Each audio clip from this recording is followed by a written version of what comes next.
Hello, नमस्कार दोस्तों। मैं धीरेन्द्र वर्मा आपका स्वागत करता हूं।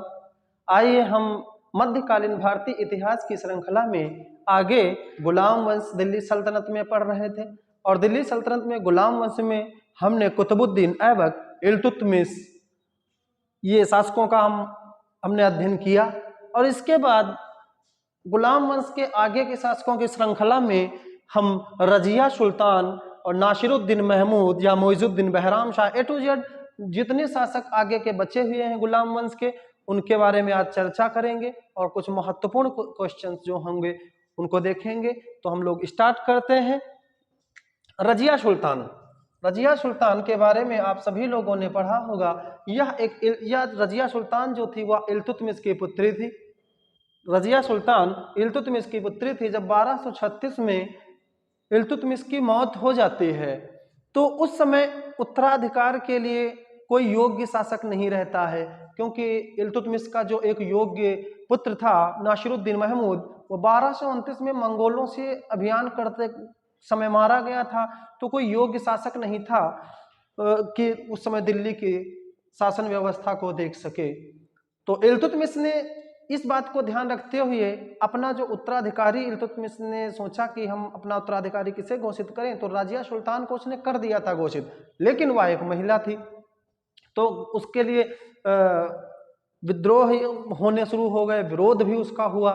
और एक तुर्क महिला थी जो रजिया सुल्तान की पत्नी, जो एक तुर्क महिला थी जो इल्तुतमिश की एक पत्नी थी, उसका नाम था शाह तुर्कान। शाह तुर्कान उसकी एक पत्नी थी और उसका लड़का था रुकनुद्दीन फिरोज शाह। रुकनुद्दीन फिरोज शाह उसका एक लड़का था। तो 1-2 महीने के लिए वह शासक बनता है, लेकिन वह उसके कारनामे ऐसे होते हैं रुकनुद्दीन फिरोज शाह के कि वह जब हाथी पे बैठता है तो जितने सिक्के या जितना राजकोष रहता था हाथी पे लेके चलता था और जनता के बीच में लुटाता था हाथी पे बैठ करके। तो दिल्ली की जनता उसको मूर्ख समझने लगी और बोली कि इस तरह से अगर ये शासक करेगा तो हमारे जो दिल्ली की शासन व्यवस्था जो आज तक अच्छे से चल रही थी उसका राजकोष इस तरह से खाली हो जाएगा। और उसकी जो माता थी शाह तुर्कान, वो पहले ऐसी दिल्ली सल्तनत काल की महिला थी जिन्होंने दिल्ली की शासन व्यवस्था को अपने हाथों में लेने का कार्य किया था, लेकिन वो असफल हो गई थी। आगे चल करके रुकनुद्दीन फिरोज शाह की हत्या कर दी जाती है। रुकनुद्दीन फिरोज शाह की हत्या कर दी जाती है और शुक्रवार के दिन नमाज पढ़ने के बाद लाल वस्त्र पहन के रजिया सुल्तान दिल्ली की जनता के सामने जाती हैं और न्याय की गुहार करती हैं। सल्तनत काल में एक परंपरा प्रचलित थी कि जब कोई व्यक्ति न्याय चाहता था तो वो लाल वस्त्र पहन करके जनता के सामने आता था, तो जनता समझती थी कि इसको न्याय की जरूरत है और उसको न्याय दिलाया जाए। तो वहां के उलेमा वर्ग जो थे, मुल्ला मौलवी उलेमा वर्ग जो थे, तो उन्होंने रजिया सुल्तान को वहां की शासिका नियुक्त कर दिया। तो रजिया सुल्तान भारतीय इतिहास, मध्यकालीन भारतीय इतिहास की पहली महिला मुस्लिम शासिका बनी। आगे ये होता है, देखिए उस समय जो शासन व्यवस्था चल रही थी वो चालीसा के थ्रू, यानी कि 40 सरदारों का बोलबाला रहता था। जैसा कि इल्तुतमिश ने स्टार्ट किया था, तो उस समय का जो काल था 1236 से 1265 तक के बीच का जो समय था वो एक चालीसा का समय था। उस समय सिर्फ और सिर्फ दिल्ली सल्तनत में सरदारों का बोलबाला था, बाकी किसी का नहीं। सरदार जिसको चाहते थे उसको गद्दी पे बिठा देते थे, जिसको चाहते थे उसको गद्दी से हटा देते थे। बस सरदारों की ही बात चलती थी, क्योंकि सरदार अमीर वर्ग के हो गए थे, उनकी ख्याति हो गई थी। बात समझ में आई? तो आगे हम लोग चलते हैं। रजिया सुल्तान का जो जन्म हुआ वो 1205 में बदायूं में हुआ था। इसकी एक उपाधि थी वेरी मोस्ट इंपॉर्टेंट, उमदत उल निशवा। उमदत उल निशवा की उपाधि थी रजिया सुल्तान की, उमदत उल निशवा की उपाधि थी। कहीं कहीं संस्कृत शिलालेखों में रजिया सुल्तान का नाम जलालुद्दीन मिलता है। रजिया सुल्तान का नाम जलालुद्दीन मिलता है, संस्कृत शिलालेखों में ऐसा बताया गया है। रजिया सुल्तान जब अपने राज दरबार में आती थी तो उसने पुरुषों का वस्त्र कबा और कुलाह पहनना शुरू कर दिया था। कबा का मतलब होता है कुर्ता और कुलाह का मतलब होता है पगड़ी। ये रजिया सुल्तान पहन के दरबार में आती थी तो लोग, मुल्ला मौलवी या उलेमा वर्ग के कुछ लोग बड़ा विरोध करते थे कि रजिया सुल्तान ने पर्दा जो चल रहा था उसको तो बिल्कुल ही खत्म कर दिया है। तो मतलब इस्लाम में पर्दा प्रथा को इम्पोर्टेंट माना गया है, तो इसलिए वो लोग रजिया सुल्तान का विरोध करते थे। लेकिन सबसे बड़ा जो रजिया सुल्तान का विरोधी था वो इल्तुतमिश का जो वजीर था निजामुल मुल्क जुनैदी, वो सबसे बड़ा विरोधी रजिया सुल्तान का था। उसने मिल करके मुइजुद्दीन बहराम के शाह के साथ मिल करके 1240 ईस्वी में पंजाब के कैथल में रजिया सुल्तान का वध करा देता है, यानी कि रजिया सुल्तान की हत्या करा देता है। 1240 में कैथल में रजिया सुल्तान मारी जाती है। और जैसा कि मिनहाज उस सिराज के अनुसार बताया गया कि रजिया सुल्तान का जो शासनकाल रहा वह 3 वर्ष 6 माह और 6 दिन का रहा। मिनहाज उस सिराज ने एक बात और बताई कि रजिया सुल्तान की सबसे बड़ी अयोग्यता क्या थी, उसका नारी होना। मिनहाज उस सिराज ने बताया कि रजिया सुल्तान की सबसे बड़ी अयोग्यता उसका नारित्व था, यानी कि नारी होना ही उसकी सबसे बड़ी अयोग्यता थी। मुइजुद्दीन बहराम शाह इसके बाद शासक बनते हैं, तो वो सिर्फ 2 वर्ष तक शासन करते हैं। और उनके बाद अलाउद्दीन मसूद शाह शासक बनते हैं, तो वो सिर्फ 4 वर्ष तक शासन करते हैं। ये कुछ ऐसे शासक हुए जिनको दिल्ली के सरदार अमीर सरदारों ने जब चाहा गद्दी पे बिठाया, जब चाहा गद्दी से हटा दिया। तो इनके टाइम पीरियड में कुछ खास हुआ नहीं, दिल्ली में कुछ हुआ नहीं। लेकिन बलबन एक चीज ये देख रहा था, आगे शासक बलबन आएगा, वो आएगा, देखिए तो दिल्ली साम्राज्य में हो क्या रहा है। अमीर वर्ग के मुस्लिम सरदार जिसको चाहते हैं गद्दी पे बिठाते हैं, हटा देते हैं। इस तरह से बलबन ने अपने समय में अपनी आंखों से 5 सुल्तानों की हत्या होते हुए देखी थी। और तब उसने मन में सोच रखा था कि जब कभी हम अगर शासक बने तो मैं सबसे पहले इस चालीसा को खत्म कर दूंगा, चालीसा का दमन कर दूंगा। और आगे करता है। इसके बाद नासिरुद्दीन महमूद शासक बनते हैं। ये नासिरुद्दीन महमूद इल्तुतमिश का पोता होता है। नासिरुद्दीन महमूद इल्तुतमिश का पोता होता है। जैसा कि आपको पता है कि नासिरुद्दीन महमूद इल्तुतमिश का जो एक लड़का था जो 1229 में मंगोलों के अभियान के दौरान मारा गया था, ये नासिरुद्दीन महमूद उसी का लड़का था। लेकिन इल्तुतमिश ने इसका नाम भी नासिरुद्दीन महमूद ही रख दिया था अपने पोते का। ये 1246 में दिल्ली का शासक बनता है और 1265 ईस्वी तक यह शासक रहता है। नासिरुद्दीन महमूद की जो उपाधि थी वो दरवेश की थी, इसको दरवेश कहा जाता था। और मिनहाज उस सिराज ने नासिरुद्दीन महमूद को दिल्ली का आदर्श सुल्तान माना है। मिनहाज उस सिराज ने नासिरुद्दीन महमूद को दिल्ली का आदर्श सुल्तान माना है। क्यों? क्योंकि भाई मिनहाज उस सिराज कहते हैं कि सल्तनत काल का ये पहला ऐसा शासक था जिसकी सिर्फ और सिर्फ एक बीबी थी। पहली बात, दिल्ली सल्तनत का पहला ऐसा शासक था जो कुरान की आयतों की नकल भी करता था, उनको बेच करके अपना खर्चा, अपनी आजीविका चलाता था। दूसरी बात, दिल्ली सल्तनत का यह पहला ऐसा सुल्तान था जो चूल्हे पे पकाया हुआ भोजन करता था। इससे सादा जीवन और किस शासक का भला होगा। इसीलिए मिनहाज उस सिराज ने नासिरुद्दीन महमूद को दिल्ली का आदर्श सुल्तान बताया है। तबकात-ए-नासिरी आप लोगों ने सुना होगा। मिनहाज उस सिराज की एक पुस्तक है तबकात-ए-नासिरी। इसी पुस्तक को इन्होंने नासिरुद्दीन महमूद को समर्पित किया है। यह क्वेश्चन पूछा जाता है कि तबकात-ए-नासिरी जो कि मिनहाज उस सिराज के द्वारा लिखी गई है, किस शासक को इन्होंने समर्पित किया है? तो उन्होंने नासिरुद्दीन महमूद को समर्पित किया है। और इसी तबकात-ए-नासिरी पुस्तक में मोहम्मद गौरी की विजयों का वर्णन किया गया है। मोहम्मद गौरी की विजयों का वर्णन किया गया है। 1192 से लगा करके 1260 तक का जो इतिहास है वो तबकात-ए-नासिरी पुस्तक में मिलता है। और यह पुस्तक मिनहाज उस सिराज ने लिखी। क्लियर?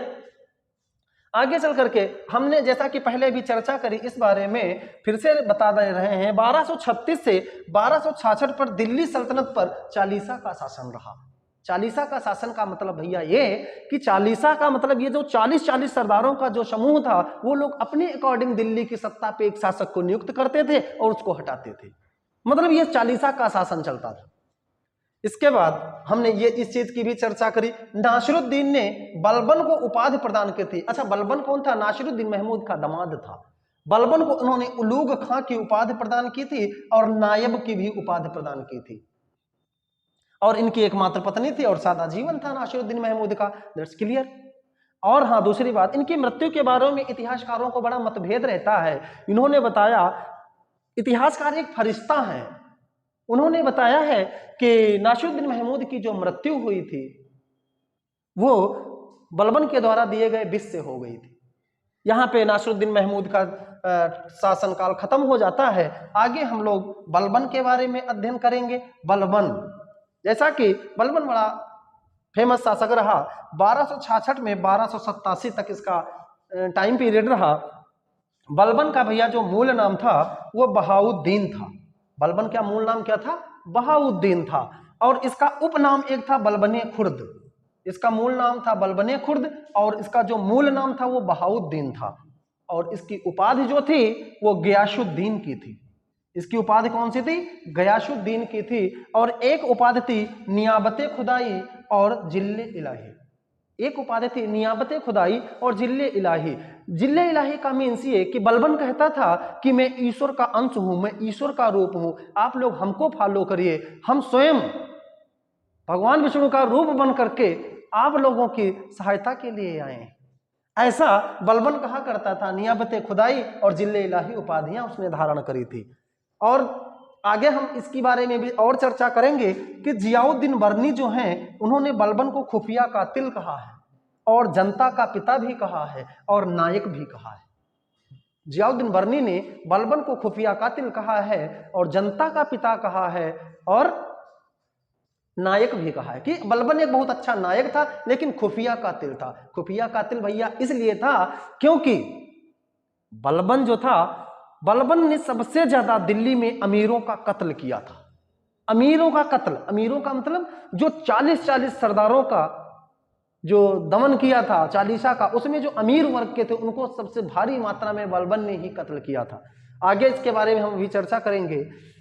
आप लोगों को पता है कि खलीफा का सहायक बलबन को कहा जाता है और ऐसा गढ़मुक्तेश्वर के शिलालेख में पाया गया है। गढ़मुक्तेश्वर के शिलालेख में पाया गया है कि बलबन को खलीफा का सहायक बताया गया है। अच्छा, बलबन आए कैसे? 1232 ईस्वी में बलबन को इल्तुतमिश के द्वारा दिल्ली में खरीदा गया था। 1232 ईस्वी में बलबन को खरीदा गया था इल्तुतमिश के द्वारा दिल्ली में। इनके बारे में इतिहासकार बताते हैं कि बड़ी अच्छी घटना है कि जब दिल्ली की बाजार में बलबन बिकने के लिए आए तो ये बहुत कुरूप थे, बहुत कुरूप थे। इनको कोई खरीद नहीं रहा था। तो इल्तुतमिश के ये पैर पड़े और बोले कि अगर आपने 99 अच्छे लोगों को खरीदा है तो आप मुझे भी खरीद लीजिए। तो बोले हमको आपकी कोई जरूरत नहीं है, आप शकल सूरत से तो ठीक ठाक नहीं दिखते हैं। तो बलबन ने कहा आप हमको कुरूप समझ के खरीद लीजिए, ऐसा समझ लीजिए कि हमको ऊपर से भगवान ने भेजा है आपको पानी पिलाने के लिए। तो ये बात जब कही तो तुमने कहा चलिए जहां हमने 99 खरीद लिए हैं गुलामों को, एक और खरीद लेते हैं। तो ये वही है गयासुद्दीन बलबन जो इल्तुतमिश के द्वारा खरीदे गए थे। क्लियर हो गई ये बात? आगे आते हैं, देखते हैं। जब बलबन शासक बनता है तो सबसे पहले उसका जो काम होता है वो चालीसा का दमन करना होता है, क्योंकि इल्तुतमिश की जो चालीसा का गठन जो किया गया था, इल्तुतमिश ने जब चालीसा का गठन किया था उसी चालीसा का सदस्य भी बलबन कभी रह चुका था। तो बलबन उनकी नीतियों से बहुत अच्छे से वाकिफ था कि यार मेरी आंखों के सामने किसी सरदार, किसी शासक को कैसे गद्दी पे बिठाया जाता है, कैसे हटाया जाता है। इससे दिल्ली की जो शासन व्यवस्था है वो बड़ी कमजोर होती जा रही है। इससे जो है दिल्ली का कोई राजत्व सिद्धांत अच्छा नहीं बन पा रहा है, शासन खोखला होता जा रहा है। इस कारण से सबसे पहले जो 40 सरदारों के समूह चालीसा होता था, बलबन ने सबसे पहले उनका दमन कर दिया। क्लियर? और लौह और रक्त की नीति अपनाई, ब्लेंड एंड आयरन पॉलिसी। उसने कहा मैं युद्ध करके खुद अपने युद्ध करके कत्ल करके मैं खुद एक साम्राज्य स्थापित करूंगा। इसीलिए इसने लौह और रक्त की नीति भी अपनाई और रक्त बहाना अपनी आदत में शामिल कर लिया। यहां तक कि इसके बारे में इतिहासकार कहते हैं ये नीच कुल से बहुत घृणा करता था, नीच कुल से बहुत घृणा करता था। इसके बारे में बहुत फेमस कोटेशन है जो बलबन कहा करता था कि मैं जब किसी गरीब व्यक्ति को देखता हूं तो मेरी आंखों में जलन होने लगती है, मेरी बाहें फड़कने लगती हैं और मेरे हाथ तलवार की तरफ चले जाते हैं। जब मैं किसी गरीब व्यक्ति को देखता हूं, इतना नफरत करता था गरीबों से और निम्न कुल से बलबन, ये बलबन की सत्यता थी। वो हर एक से मतलब बहुत हेट करता था, सिर्फ वो अपना सिद्धांत चलाता था, अपने आप को जिल्ले इलाही कहता था हम ही हैं सब कुछ, तुम्हारे करता धरता, आप लोग हमको मानिए, हमको पूजिए, और कोई दूसरा नहीं है। क्लियर? तो इसने चालीसा का दमन किया और उसकी जगह पे लौह और रक्त की नीति अपनाई। दरबार का जो इसने अपने गठन किया था वो फारसी पद्धति पे किया था। क्यों किया था फारसी पद्धति पे? इसका बहुत बड़ा भैया रीजन है। फारसी पद्धति पे इसने अपने दरबार का गठन किया था।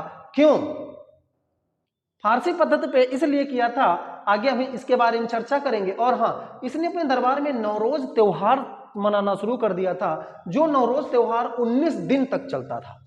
नवरोज त्योहार मनाने की शुरुआत करा दी, जो कि पारसियों के लिए रहता था। ये फारस से लाया गया था, ईरानियों का त्योहार था। इसने नवरोज त्योहार स्टार्ट कराया और 19 दिन तक यह त्योहार चलता था। अपने दरबार में बलबन ने सिजदा और पायबोस प्रथा की शुरुआत की। भैया सिजदा जो प्रथा थी, इसका कहना था कि जब आपके सामने आपके सुल्तान आए तो दरबार में आप लोग खड़े होकर के उनको सिजदा करिए। यह प्रथा इसने स्टार्ट करी। और पायबोस प्रथा की इसने शुरुआत करी कि जब सुल्तान दरबार में बैठे हों और कोई व्यक्ति आता है तो उनके पैर को चूमे, लेट करके सुल्तान के पैर को चूमना ही पायबोस प्रथा थी। ये ईरानी परंपराएं थी जो इसने अपने दरबार में शुरू करी थी। ड्रेस कोड, यानी कि इसने विशेष प्रकार के वस्त्र धारण करने की अनुमति प्रदान करी थी कि दरबार में हर व्यक्ति विशेष प्रकार का एक वस्त्र, ड्रेस कोड सबका होगा। ये नहीं है जिस मन में हो वो मन में आया और पहन के चले आए। हर जैसे स्कूलों में ड्रेस होती है तो इसके दरबार में जो दरबारी रहते थे उनके लिए भी एक ड्रेस कोड निर्धारित रहता था। ड्रेस कोड को निर्धारित करने वाला दिल्ली सल्तनत का एकमात्र शासक था ये। और ईरानी बादशाह एक था अफरासियाब। तो बलबन ईरानी बादशाह अफरासियाब का वंशज बताता है, कहता है मैं अफरासियाब का वंशज हूं। मोस्ट इंपॉर्टेंट लाइन है ये। अपने दरबार में बलबन ने हंसी मजाक पे प्रतिबंध लगा दिया, शराब बेचने पीने पे प्रतिबंध लगा दिया, संगीत सुनने पर प्रतिबंध लगा दिया और नृत्य देखने और नृत्य करने पर भी प्रतिबंध लगा दिया था। इसलिए कि सारे दरबारी लोग इन कामों में व्यस्त रहेंगे तो हमारी शासन व्यवस्था चरमरा जाएगी। बलबन अपने राज्य के राजत्व सिद्धांत के प्रति बहुत ही स्ट्रिक्ट रहता था। इस कारण से उसने दरबार में हंसी मजाक शराब, संगीत, नृत्य सब बैन कर दिया था। क्लियर? आगे हम आते हैं राजत्व सिद्धांत में इसके प्रशासनिक सुधारों में एक बात बहुत इंपॉर्टेंट है जो आपके सामने आती है, उसको कहते हैं दीवाने अर्ज। बलबन ने अपने दरबार में सैन्य व्यवस्था के लिए दीवाने अर्ज नामक एक विभाग का गठन किया था। बलबन ने अपने दरबार में सैन्य विभाग की व्यवस्था के लिए अपने दरबार में दीवाने अर्ज एक सैन्य विभाग का गठन किया था। और उस सैन्य विभाग का जिसको प्रमुख बनाया था उसका नाम था इमादुल मुल्क। क्लियर? यानी कि सैन्य विभाग को, मतलब सैन्य विभाग का मतलब यह था कि अपने सैनिकों को इसमें भर्ती किया जाता था और सैनिकों को ट्रेनिंग दी जाती थी, उनको निपुण किया जाता था। उसी के लिए एक विभाग बनाया गया दीवाने अर्ज, और उसका जो वजीर या उसका जो मुख्य व्यक्ति था, प्रमुख था, वो इमादुल मुल्क था। जैसा कि जियाउद्दीन बर्नी ने भी हमने बताया पीछे, जियाउद्दीन बर्नी बलबन को खुफिया कातिल कहता था। क्यों कहता था? 40 सरदारों का इसने दमन किया था, उसमें कुछ और सरदार थे, चर्चा कर लेते हैं इंपॉर्टेंट। एक थे शेर खां। ठीक है भैया, ये शेर खां जो था ये बलबन का चचेरा भाई था। शेर खां को जब पता चला कि बलबन को जब पता चला कि शेर खां मंगोलों से मिला हुआ है तो बलबन ने शेर खां को जहर दे करके मरवा दिया था। पहले बात तो ये चुपके से मरवा दिए गए, कोई ना जान पाया। इसके बाद एक तुगरिल बेग आते हैं।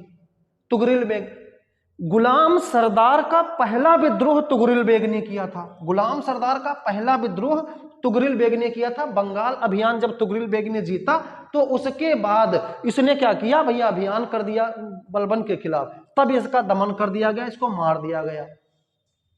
हैबात खान, ये हैबात खान एक व्यक्ति था जो कि अवध का इक्तेदार था। कहाँ का इक्तेदार? अवध का इक्तेदार था। इसने अपने दास को भैया मारा था, यानी कि अपने गुलाम को मारा था बहुत बुरी तरीके से। ये बात जब बलबन को पता चली तो हैबात खां को बलबन ने अयोध्या के फाटक पे जिंदा लटकवा के मरवा दिया था। ये थे हैबात खां। एक थे मलिक बकबक, ये बदायूं का इख्तेदार था। मलिक बकबक कौन था? ये मलिक बकबक था बदायूं का इख्तेदार।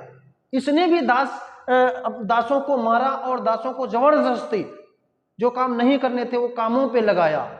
तो जब ये बात बलबन को पता चली तो इसको 500 कोड़े लगवाए मलिक बकबक को, और इसकी मृत्यु हो जाती है।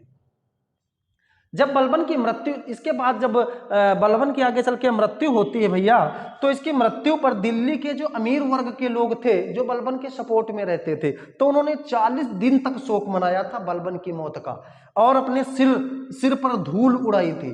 जब बलबन की मृत्यु हुई तो सिर पर धूल उड़ाई, 40 दिन तक बलबन का शोक मनाया मृत्यु का, और अपने कपड़े फाड़ डाले, यानी कि अपने वस्त्र फाड़ करके शोक मनाया कि बलबन जैसा अब शासक नहीं रहा। इसके बाद बलबन क्या करता है, कै खुसरो को थोड़े दिन के बाद शासक बना देता है, तो उसकी हत्या कर दी जाती है कै खुसरो के बाद। और हत्या करता कौन है? कैकूबाद करता है। हत्या कौन करता है? कैकूबाद इसकी हत्या कर देता है। और भैया कैकूबाद होता कौन है? बुगरा खां का लड़का होता है। और बुगरा खां कौन होता है? गयासुद्दीन बलबन का लड़का होता है। दिल्ली सल्तनत के इतिहास में ऐसा पहली बार हुआ जब पिता के होते हुए उसका पुत्र शासक बनता है। ये यहीं की बात है। क्लियर? बात ये थी जब अंत समय था, यानी कि बलबन जब मरने पर थे, तब उन्होंने अपने पुत्र बुगरा खां को याद किया। बुगरा खां उस समय बंगाल अभियान में बिजी था। बुगरा खां बंगाल अभियान में बिजी था, तो उसने कहा मैं इस समय नहीं आ सकूंगा। तो बुगरा खां तो जिंदा है। तो क्या हुआ, उसके बाद उसके पुत्र कैकूबाद को शासक बना दिया जाता है। फिर आगे चल करके 1289 में, जब 1289 में नासिरुद्दीन महमूद की उपाधि धारण करते हैं बुगरा खां, और उसके वहां का शासक बन जाता है। और उसके बाद वहां से ये मुलाकात करने के लिए कैकूबाद से भैया आते हैं। अब कैकूबाद से जब ये मुलाकात करने आएंगे कैकूबाद से, तो इनके दरबार में ईरानी परंपरा चल रही थी पायबोस। तो ये हुआ, एक पिता को अपने पुत्र के चरण चूमने पड़े और उनको झुक करके सजदा करना पड़ा। यह बात से कैकूबाद बहुत ज्यादा लज्जित हो गया कि ये कैसी परंपरा है कि हमारे पिताजी आकर के मेरे पैरों को चूम रहे हैं और सिजदा कर रहे हैं। बहुत लज्जित हुआ। कुछ देर के लिए, कुछ दिन के लिए, कुछ समय के लिए वो परंपरा उसके बाद खत्म कर दी गई। लेकिन बुगरा खां उससे एक संदेश देकर के गया था कि आप एक काम करिएगा, अपने क्या कहते हैं, आपका जो क्या कहते हैं वजीर जो होता था, वजीर, उससे बच के रहिएगा। आगे चल करके जो कैकूबाद होते हैं इनको लकवा मार जाता है। तो जब कैकूबाद को लकवा मार जाता है तो इनकी हत्या कर दी जाती है, यानी कि हत्या कर दी जाती है। फिर शमसुद्दीन कैमर 2.5 साल के एक होते हैं, उसी में इनको शासक बना दिया जाता है। शमसुद्दीन कैमर को, ये अंतिम शासक होते हैं गुलाम वंश के, ये अंतिम शासक होते हैं। इनको फिर क्या होता है आप लोगों को पता होगा, यहीं पे एक जलालुद्दीन फिरोज शाह खिलजी, एक इनको शमसुद्दीन कैमर का उनका अंगरक्षक बनाया जाता है। तो क्या करते हैं जलालुद्दीन फिरोज शाह खिलजी, इनका गला दबा करके इनको झाड़ियों में फेंक आते हैं। 2.5 साल के होते हैं, 2.5 साल के हुए, झाड़ियों में गला दबा के फेंका है, बोले कि उनको कोई उठा ले गया। तो इस तरह से यहाँ पे गुलाम वंश का समापन होता है और आगे एक नए वंश की स्थापना होती है जो कि खिलजी वंश से स्टार्ट होगा 1290 से। तो हम लोगों ने अध्ययन किया। अच्छा भैया, किरान उस सादेन याद रखिएगा, अमीर खुसरो की जो पहली रचना मानी जाती है वो किरान उस सादेन मानी जाती है। अमीर खुसरो की जो पहली रचना मानी जाती है किरान उस सादेन मानी जाती है। इस पुस्तक में क्या था, इस पुस्तक में बुगरा खां और उनके लड़के कैकूबाद की वार्तालाप का वर्णन किया गया है। अमीर खुसरो ने किरान उस सादेन में कैकूबाद और बुगरा खां की बातचीत का उल्लेख किया है। क्लियर? तो हम लोगों ने 1206 से लगा करके 1290 तक गुलाम वंश का अध्ययन किया। आप लोगों को उम्मीद है कि हमारी वीडियोस पसंद आई होंगी। और दूसरी बात, आप लोग बहुत अच्छे से बलबन का ये वीडियो देखिए, आपको कहीं ना कहीं इसमें बहुत अच्छे से पॉइंट मिलेंगे जो आपके एग्जाम के पॉइंट ऑफ व्यू से बहुत ही इंपॉर्टेंट होंगे। तो आगे देखिए, इसके बाद मैं खिलजी वंश को बिल्कुल विस्तृत तरीके से शुरुआत करूंगा। इसी के साथ मैं फिर से एक बार आपसे कहता हूं कि वीडियो शुरुआत से अंत तक जरूर देखिए। सब्सक्राइब करना उतना जरूरी नहीं है जितना ये इंपॉर्टेंट क्वेश्चंस देखना आपके लिए जरूरी है। Thank you to all. जय हिंद।